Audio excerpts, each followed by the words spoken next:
Hello everyone, my name is Michael Sundburg and I am with Hendo.Today, and today I'm going to talk about using the exposure triangle to compensate for low lighting. So with the exposure triangle there's three elements. The three elements are ISO, and ISO is your camera's sensitivity to light. The second element is the aperture. The aperture is how far the iris opens on your camera lens. And depending on the quality of your lens, higher quality lenses will tend to open more than lower quality lenses. And the third element is your shutter speed. So I'm gonna go into each one of these. So first of all, the ISO on a full frame camera will bring in will have more sensitivity to light, and you can bring in more light as you bump up the ISO on higher quality cameras.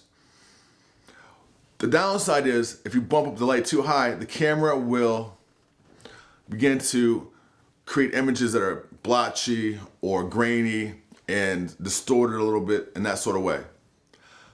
So you can only go so high with your ISO depending on your camera. The second is the lens aperture.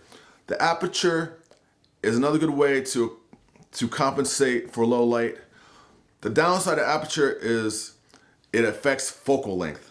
So say you're taking a picture of a group of people and you want to open your lens all the way up. You have like this one here has a 1.2, which is 1.2 is a very open aperture.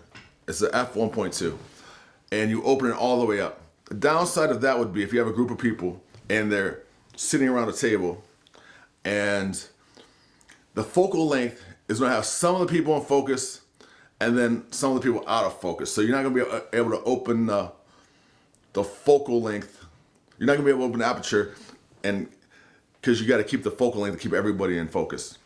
The third element is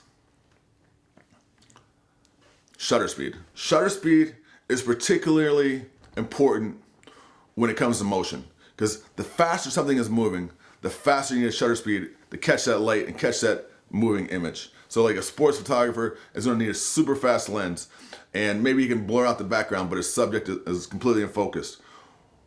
Or if you're shooting stars at night, you might have a wide open shutter speed, but you need to be locked down on a tripod in order to get just the right of light, the stars or whatever you're trying to take.